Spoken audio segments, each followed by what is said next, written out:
Bismillahirrahmanirrahim. Assalamualaikum warahmatullahi wabarakatuh. Pertemuan hari ini kita akan melanjutkan sifat kebaikan dari penduga yang kedua, yaitu efisien. Suatu penduga itu dikatakan efisien jika memiliki ragam yang paling kecil di antara ragam yang lain. Yang akan kita gunakan nanti efisiensi relatif, istilahnya ya, digunakan sebagai ukuran keakuratan relatif dua penduga yang sama-sama tak bias. Jadi mohon diingat, ini penduga yang sama-sama tak bias, baru kemudian kita lihat mana penduga yang efisien. Yang efisien itu penduga tak bias dengan ragam kecil,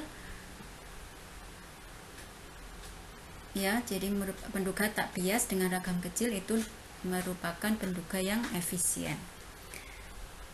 Definisinya, untuk dua penduga yang sama-sama tidak bias, efisiensi relatif merupakan rasio antara dua ragam, yaitu ragam penduga satu dengan ragam penduga yang lain. Kalau dirumuskan, efisiensi θ1 topi, θ2 topi itu sama dengan rasio antara dua ragam θ2 topi dengan ragam θ1 topi, yang disebut sebagai efisiensi penduga satu relatif terhadap penduga dua, ya. Itu kita tulis var θ2 topi dibagi var θ1 topi.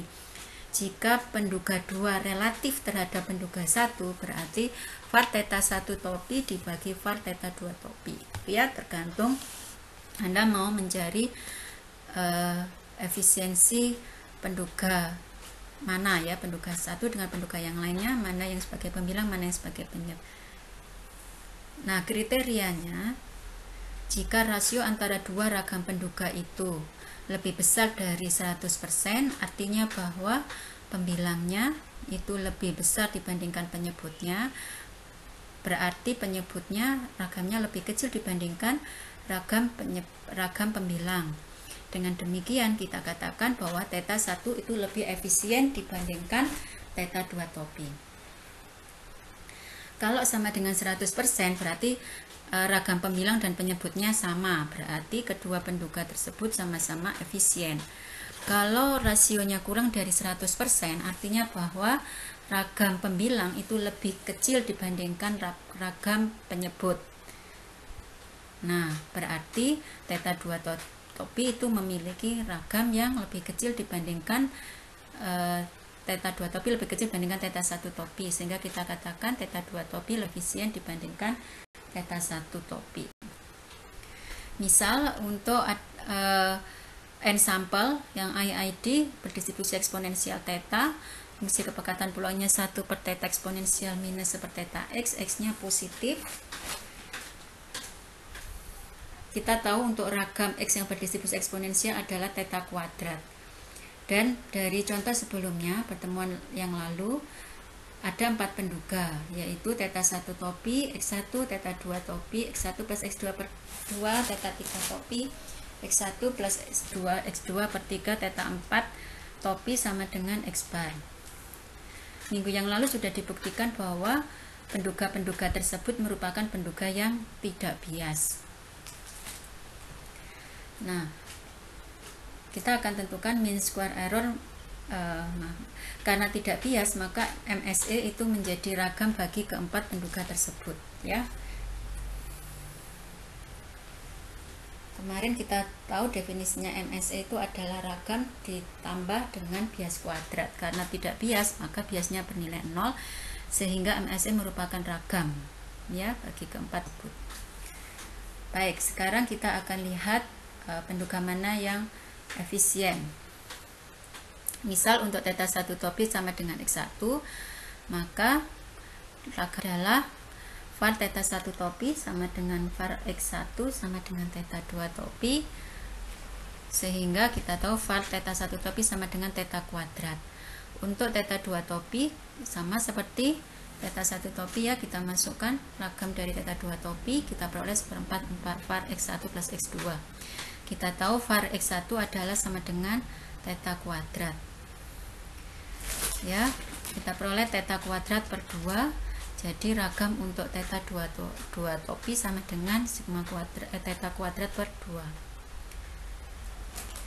Kemudian untuk 3 topi kita cari ragamnya.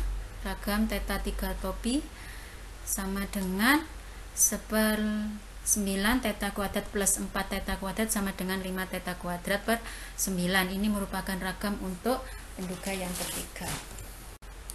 Dan untuk ragam penduga yang keempat sama dengan var 1/n sigma xi, kita tahu x rata-rata ya. Kemudian kita uraikan sama dengan sigma var xi.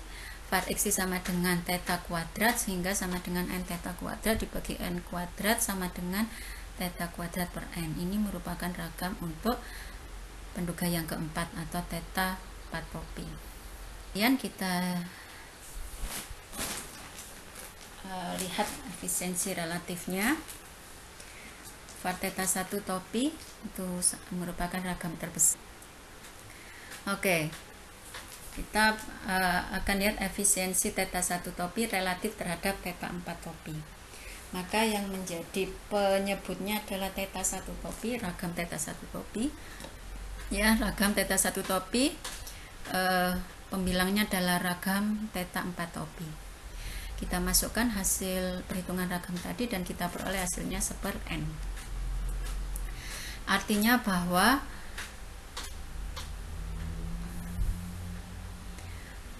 pada n sama dengan 1 itu akan sama-sama efisien. Selainnya yaitu akan efisien kurang dari 1 jika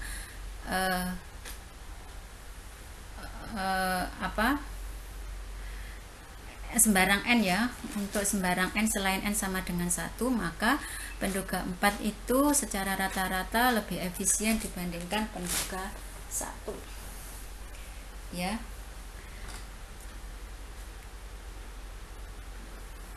Kemudian untuk efisiensi theta 2 topi relatif terhadap theta 4 topi, kita peroleh nilai 2/n. Artinya bahwa untuk n sama dengan 2 itu kedua penduga sama-sama efisien. Nah, untuk n sama dengan 1, nilai efisiennya lebih besar dari 1, maka penduga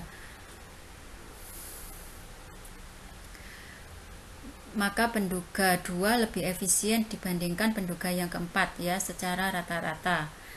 Nah, selainnya akan kurang dari 1 nilai efisiensinya, itu artinya bahwa penduga 4 secara rata-rata lebih efisien daripada penduga 2.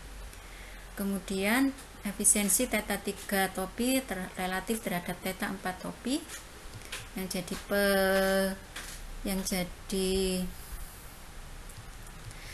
jadi penyebutnya adalah theta 3 topi. Kita peroleh hasilnya 9/5n.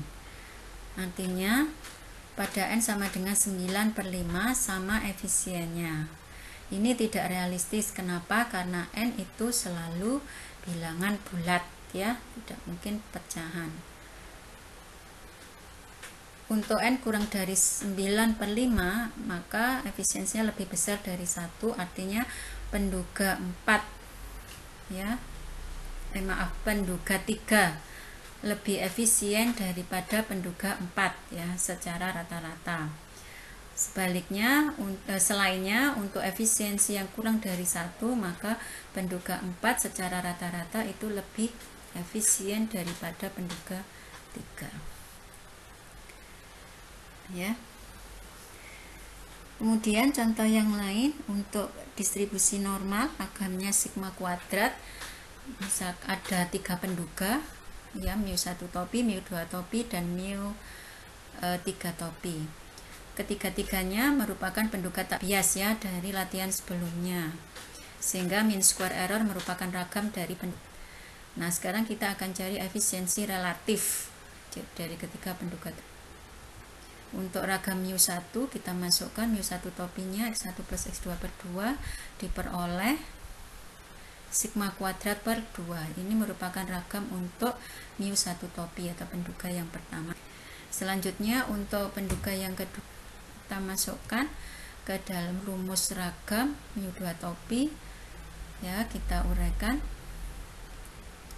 Hasilnya diperoleh ragam mu 2 topi itu sama dengan n sigma kuadrat per 8 kali n minus 2. Nanti Anda bisa sederhanakan sehingga diperoleh ragam 2 sebagai berikut. Kemudian untuk ragam pendukung yaitu mu 3 topi itu sama dengan super n sigma xi, kita peroleh hasilnya ragam yang ketiga, penduga yang ketiga adalah sigma kuadrat per n. Kemudian kita lihat efisiensi relatif mu 3 terhadap mu 2. Ya, kita masukkan hasilnya tadi diperoleh n kuadrat per 8 kali n minus 2. Efisiensi relatif sangat tergantung pada ukuran sampelnya. Pada n berapa keduanya akan sama efisiensi, kita akan sama dengankan n kuadrat per 8 kali n minus 2 sama dengan 100% atau sama dengan 1, sehingga kita peroleh nilai n nya sebesar 4. Jadi kedua penduga tersebut akan sama-sama efisien ketika n nya sama dengan 4.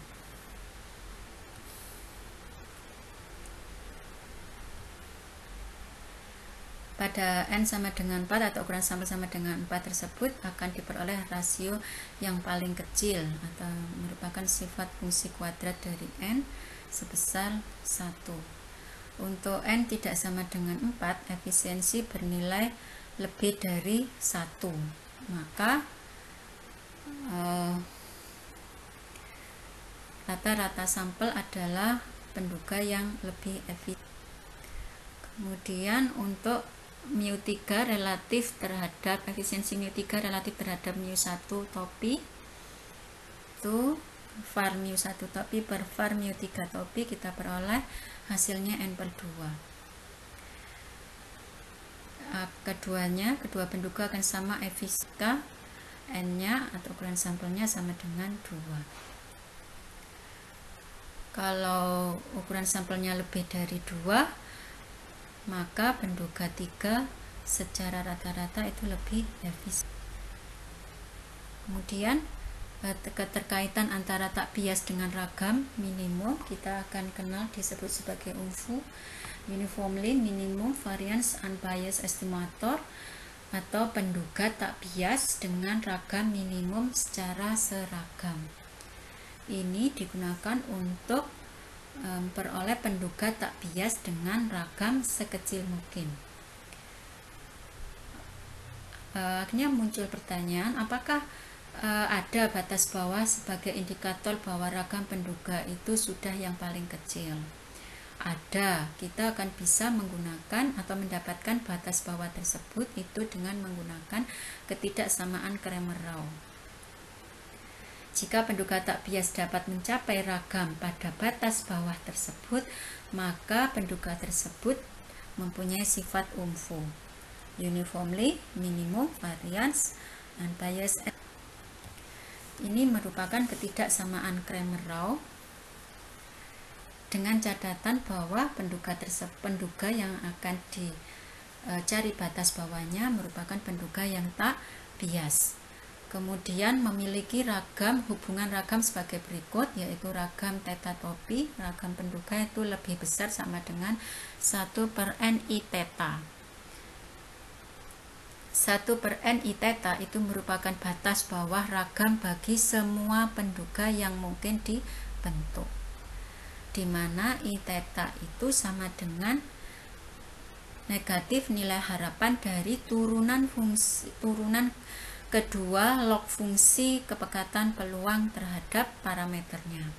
Dari contoh kedua kita peroleh bahwa rata-rata merupakan penduga yang paling efisien di antara penduga-penduga lainnya. Oleh karena itu akan coba dianalisis apakah penduga tersebut, yaitu rata-rata, merupakan penduga yang bersifat UMFU. Artinya memiliki ragam yang berada pada batas bawah Cramer-Rao.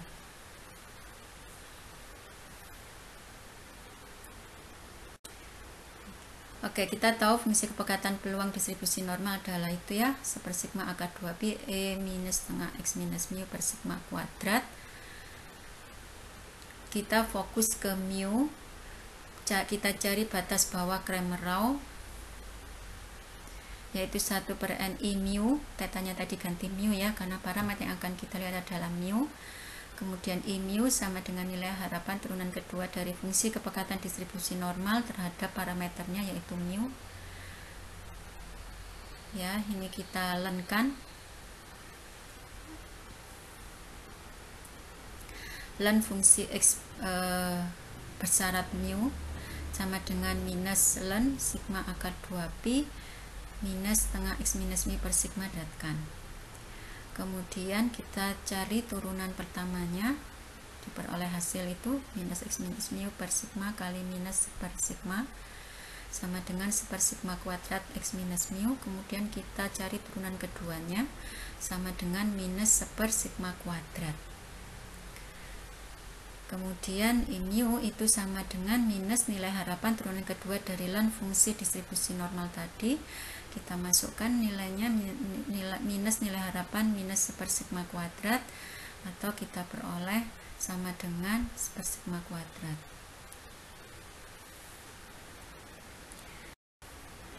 Oke, jadi kita masukkan ke ketidaksamaan Cramer-Rao 1/NI mu sama dengan sigma kuadrat per n. Jadi var mu topi itu lebih besar sama dengan sigma kuadrat per n, atau sigma kuadrat per n merupakan batas bawah dari semua ragam yang mungkin dibentuk dengan menggunakan ketidaksamaan Cramer-Rao. Dengan demikian, bahwa seluruh penduga yang mungkin dibentuk untuk menduga mu itu memiliki ragam yang lebih besar dari batas tersebut. Dari contoh sebelumnya, yaitu contoh 2, rata-rata itu mempunyai ragam pada batas tersebut. Ya. Sehingga kita bisa simpulkan rata-rata merupakan penduga dengan ragam terkecil yang mungkin diperoleh. Sehingga rata-rata merupakan penduga dengan sifat kungfu. Berikutnya contoh 4. Pada sebaran Poisson dengan fungsi peluangnya E minus lambda per x faktorial, x-nya 0, 1, 2 sampai tak hingga. Untuk menentukan batas bawah ragam penduga lambda berdasarkan ketidaksamaan Cramer-Rao, kita tentukan terlebih dahulu I lambdanya, nilai harapan dari turunan kedua fungsi peluang distribusi normal. Kita peroleh minus E kali minus x per lambda kuadrat. Kemudian kita masukkan nilai harapannya, yaitu sama dengan, terakhirnya lambda sama dengan 1. Sehingga batas bawah yang diperoleh adalah 1/NI lambda sama dengan lambda per n. Karena lambda topi itu sama dengan x bar yang mempunyai ragam sama dengan ragam per n, telah mencapai batas bawah tersebut, sehingga dikatakan x bar dikatakan sebagai penduga lambda dengan sifat kungfu. Demikian yang bisa saya sampaikan untuk materi kungfu. Silakan nanti Anda bisa lanjutkan dengan mengerjakan tugas. Saya akhiri dulu. Terima kasih. Wassalamualaikum warahmatullahi wabarakatuh.